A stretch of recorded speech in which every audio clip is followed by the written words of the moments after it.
You ask Tiger to solve. This deals with linear equations with one unknown. The final result is u equals 4. Let's solve it step by step.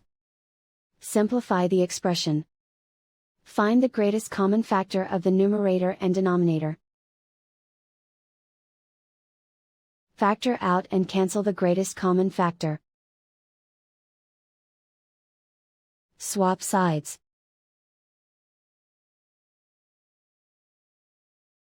Isolate the u.